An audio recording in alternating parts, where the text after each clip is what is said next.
Hello student, चलो आज हम कैलेंडर के कुछ कॉन्सेप्ट को समझेंगे और उससे रिलेटेड क्वेश्चन को भी देखेंगे।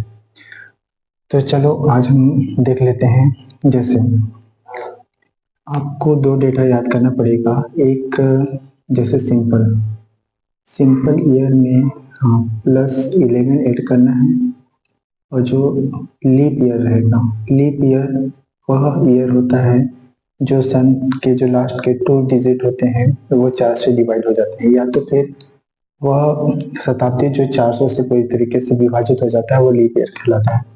तो लीप ईयर में +28 ऐड करते हैं। जैसे ये दोनों डेटा याद रखना पड़ेगा। सिंपल ईयर में +11 ऐड करना है और लीप ईयर में +28 ऐड करना है। जैसे सपोज मान लो ये 2024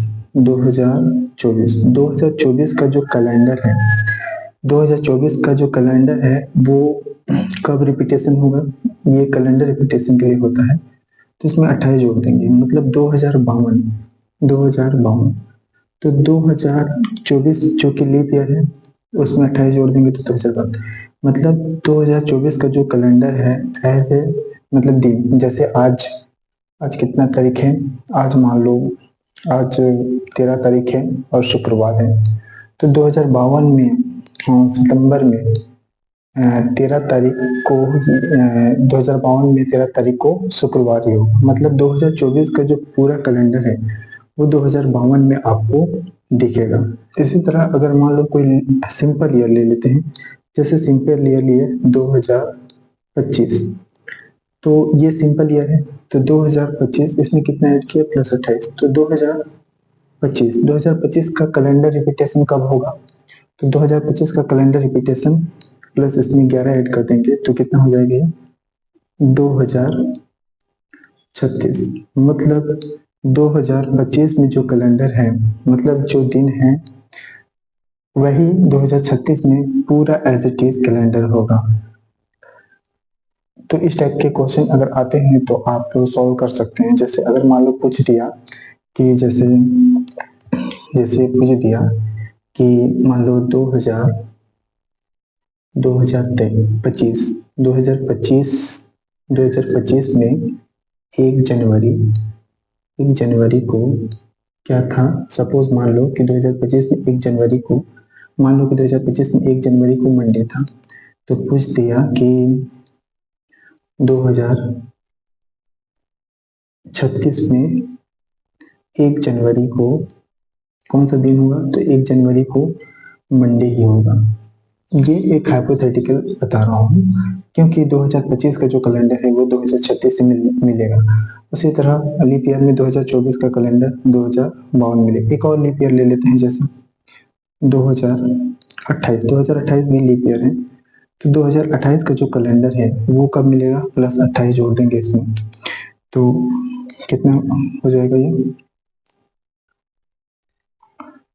28 जोड़ेंगे तो 56 हो जाएगा। मतलब ये 2056 मतलब 2028 का कैलेंडर 2056 के जैसे मिलेगा। इस तरीके के क्वेश्चन अगर मान लो आ जाता है तो आप आराम से सॉल्व कर सकते हैं। चलो अब हम कुछ न्यू कॉन्सेप्ट को समझ लेते हैं और उसको सॉल्व करते हैं। जैसे अगर मंथली में पूछता है, जैसे कि सबसे पहले आपको याद रखना पड़ेगा, जैसे ये क्या है? Sunday, Monday, Tuesday, Wednesday, Thursday, Friday और सैटरडे। तो जैसे अगर मान लो पूछता है किसी मंथ में, मान लो जैसे पूछ दिया कि जनवरी मंथ में जैसे 2 तारीख को मंडे है, तो पूछा जा रहा है कि 24 तारीख को क्या होगा। तो इस क्वेश्चन को सोल्व करने के लिए हमको कुछ समझना पड़ेगा अच्छे से। तो हम देखो आगे बढ़ रहे हैं, 2 से 24 बढ़ रहे हैं, तो हम क्या करेंगे? 24 में 2 घटा देंगे, तो 24 में 2 घटाएंगे तो कितना बचेगा? 22। अब इस 22 को 7 से डिवाइड करेंगे, 7 से डिवाइड करेंगे तो 7 त्रिका 21, ये भागफल है और शेषफल कितना? 1।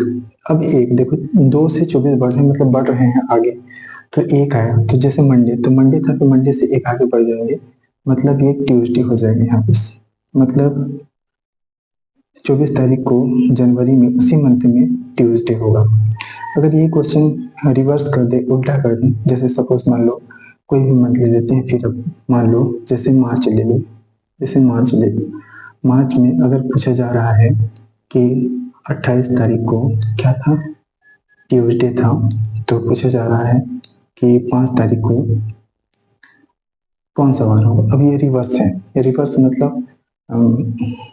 मतलब आगे से पीछे आ रहे हैं, तो कुछ नहीं, वही करना है, क्या करना है हमको, जो 28 में 5 घटा देना है, तो 28 में 5 घटाएंगे तो कितना हो जाएगा, 23 हो जाएगा।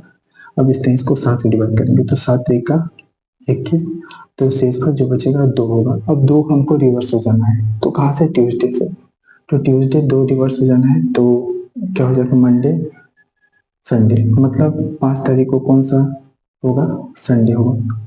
इस तरीके से अगर डे वाले क्वेश्चन आते हैं तो आप किसी भी क्वेश्चन को आसानी से सॉल्व कर सकते हैं। चलो एक और एग्जांपल ले लेते हैं और देखते हैं। जैसे अगर पूछता है कि, चलो कोई भी ले लेते हैं, जैसे अभी ही ले लेते हैं, जैसे अभी सितंबर चल रहा है, सितंबर, ठीक है, सितंबर। तो आज कितना तारीख है, आज है 13 तारीख, और 13 तारीख है, और आज कौन सा वार है, 13 तारीख, और आज है फ्राइडे, आज है फ्राइडे, तो 13 तारीख को फ्राइडे है, तो बताइए कि 27 तारीख को कौन सा वार होगा। तो फिर वही हम क्या करेंगे, 27 में 13 घटा देंगे, और कितना बचेगा, ये 14 बचेगा, ठीक है। अब 14 को किससे डिवाइड करेंगे, 7 से, तो 7 दूना 14, भाग पर 2 बचा, शेष पर 0 बचा, रिमाइंडर बचा। तो अब इसको देखते हैं कि 27 तारीख को कौन सा वार होगा, तो 0 हुआ, तो फ्राइडे है, तो फ्राइडे में 0 जोड़ेंगे तो फ्राइडे ही आएगा, मतलब 27 तारीख को फ्राइडे था। इस तरीके से आप क्वेश्चन को सॉल्व कर सकते हैं। अगर ये वीडियो आपको अच्छा लगा तो अपने दोस्तों तक शेयर करें, ताकि वे भी उसका लाभ ले सके, और इस तरह के क्वेश्चन अगर आए तो वे उसको आसानी से सॉल्व कर सकें। थैंक यू, धन्यवाद।